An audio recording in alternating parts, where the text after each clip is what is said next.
जे ऐकत नाहीत, आपल्या मतावर आपल्या निर्णयावर ठाम आहेत, माघारी घ्यायला तयार नाहीत, लहानपणा स्वीकारायला तयार नाहीत, ब्रह्माजी चालतात आणि शेवटी सांगून सांगून विनंती करून करून कंटाळला केतकी. केतकी हे एक पुष्प आहे, केतकी हे एक फूल आहे. तो केतकी पुष्प कंटाळला, अनेको वेळा विनंती करतोय आणि मात्र आता ब्रह्माजी केतकीला सांगतायत, केतकी तुला वाटतंय ना मी परत यावं, तर ऐक, माझी एक अट तुला मान्य करावी लागेल. माझी अट जर तू मान्य करत असशील तर मी तुझ्यासोबत खाली यायला माघार घ्यायला तयार आहे.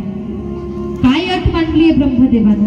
केतकी, तुला परत गेल्यानंतर, खाली विष्णूकडे गेल्यानंतर तुला खोटं बोलावं लागेल, तुला खोटी साक्ष द्यावी लागेल, तुला सांगावं लागेल की या ब्रह्मदेवानं या ज्योतिर्स्तंभाचा अंत शोधून काढला आणि त्याच ठिकाणावरून मी साक्ष पुरावा म्हणून आलो. असं जर तू खोटं बोलायला तयार असशील तर मी परत येतो, माघार घेतो. केतकी कंटाळलेला होता. केतकीनं होकार दिला, अट मान्य केली, निघाला केतकी. ब्रह्माजी सोबत आहेत, विष्णूंच्या जवळ आले. विष्णूंना नमवायचंय, विष्णू लहान आहे हे सिद्ध करून दाखवायचंय. ब्रह्माजी आले, सांगितलं, विष्णू मी या ज्योतिर्स्तंभाचा अंत शोधून काढला, सापडला या ज्योतिर्स्तंभाचा अंत. विष्णू म्हणतात, ब्रह्माजी तुम्ही सांगाल ज्योतिर्स्तंभाचा अंत सापडला, पण पुरावा काय, साक्ष काय? तर केतकीला समोर केलं ब्रह्मदेवांनी. केतकी बोलायला लागला, हो, ब्रह्माजींनी या ज्योतिर्स्तंभाचा अंत शोधून काढलाय, सापडलाय यांना ज्योतिर्स्तंभाचा अंत, आणि त्याच ठिकाणापासून साक्ष देण्यासाठी मला घेऊन आले. खोटं बोलला केतकी. जसं ऐकलं भगवान विष्णूंनी तसंच आपलं मस्तक ब्रह्माजीच्या चरणांवरती टेकवलं. पहा, एक पिता पुत्राच्या चरणांवरती मस्तक टेकवतोय, हे सदाशिवांना सहन झालं नाही. विष्णूच्या बाबतीत घडलेला हा खोटेपणा सहन झाला नाही. भगवान सदाशिवांना राग आला, क्रोधात आले भगवान सदाशिव. राग आला आणि रागात येऊन भगवान सदाशिवांनी त्या ठिकाणी ब्रह्माजीला शाप द्यावा. ब्रह्मा, तू अरे कपट केलंस, कपटानं विष्णूला नमवलंस. ऐक, तू खोटेपणा केलास, माझा शाप आहे तुला, तुझं एक मस्तक छाटल्या जाईल. भयंकर क्रोधात सदाशिव होते, भयंकर तांडव केला. क्रोध अगदी झळाळत होता, रागात क्रोधात होते. आणि रागात असताना, क्रोधात असताना भगवान भोलेनाथांच्या तिसऱ्या डोळ्याच्या अगदी पहा भुवईतून भैरवाची निर्मिती झाली. पुन्हा एका दिव्य पुरुषाची निर्मिती झाली, भैरवाची निर्मिती झाली. आणि या भैरवाला भगवान भोलेनाथांनी, या सदाशिवांनी आज्ञा केली, जा तू ब्रह्माजीचं मस्तक छाटून आण, ब्रह्माजीचं मस्तक धडा वेगळं कर. त्या भैरवानं लगेच आज्ञा स्वीकारली, निघाला भैरव. हातामध्ये धारदार शस्त्र आहे. पहा, हा भैरव, हा दिव्य पुरुष अगदी भुटक्या हाताचा, भुटक्या पायाचा आहे, हातात धारदार शस्त्र, अगदी जणू काही भोलेनाथांचं ते रूप आहे. काळा भोर असणारा हा पुरुष, याच्याही लांब लांब जटा आहे.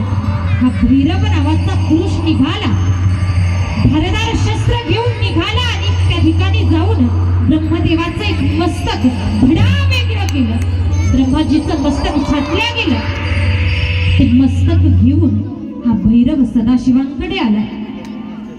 सदाशिवांनी ते जे ब्रह्माजीचं मस्तक आणलेलं होतं,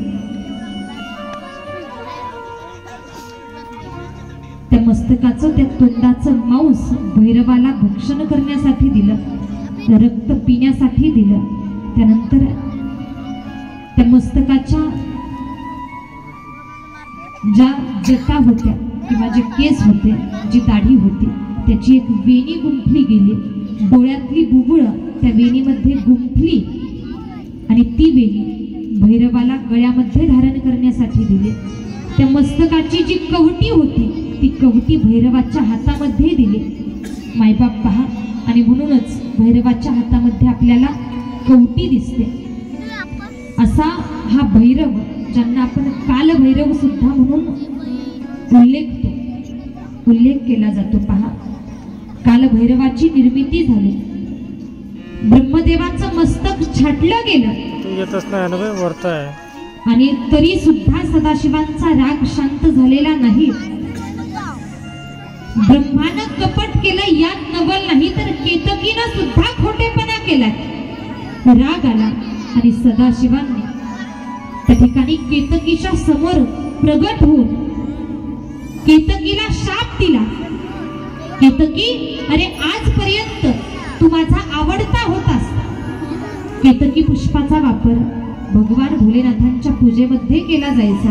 केतकी, अरे तुझा वापर माझ्या पूजेमध्ये व्हायचा, पण आजपासून तू माझ्या पूजेमध्ये वर्ज ठरशील। माझ्या पूजेत तुझा वापर उपयोग होणार नाही, शाप दिला। सदाशिवांनी ब्रह्मदेवाला सुद्धा अजून एक शाप दिलाय। ब्रह्मदेवालाही शाप दिला, ब्रह्मा, अरे तुझ्या हातून सृष्टीची निर्मिती होईल, तू सृष्टीचा निर्माता बनशील, पण ऐक ब्रह्मा, तू निर्माण केलेल्या सृष्टीमध्ये तुझं मंदिर कुठेही उभारलं जाणार नाही। तू निर्माण केलेल्या सृष्टीत तुझी पूजा कोणी करणार नाही, तुझी भक्ती कोणी करणार नाही, तुझा भक्त कधी जन्माला येणार नाही, शाप दिला। मायबाप ब्रह्मा आणि केतकी दोघांनाही पश्चाताप होतोय। ब्रह्माजीनं हात जोडले, केतकीनं हात जोडले, प्रभू आमचं चुकलं, काहीतरी उशाप द्या, आम्ही खोटेपणा केला, आशीर्वाद द्या, एवढी कठोर शिक्षा आम्हाला करू नका। ब्रह्माजींना सदाशिव आशीर्वाद देतात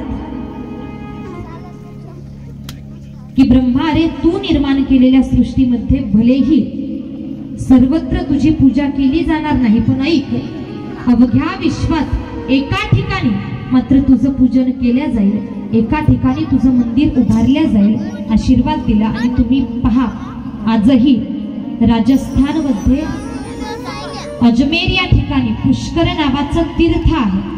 तुमच्यातले अनेक जण जाऊन आले असतील।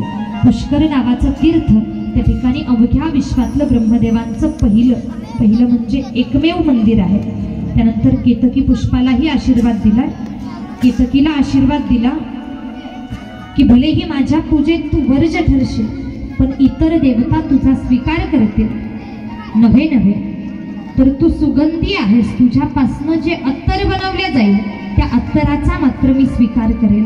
आणि यापुढे ब्रह्मा विष्णू यानंतर अगदी प्रसन्नतेनं आनंदानं सदाशिवांचं पूजन करतात। हेच आपल्याला झाकीच्या माध्यमातून श्रवण पाहायचंय। झाकीला घेऊन यायचं, झाकीला येण्यासाठी रस्ता करा।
महाविष्णूमय दोघे जण काही लेकरं आहेत, म्हणावं लागेल महाभाग्यवान लेकरं आहेत। या सर्वांसाठी अजून एकदा टाळी वाजवा।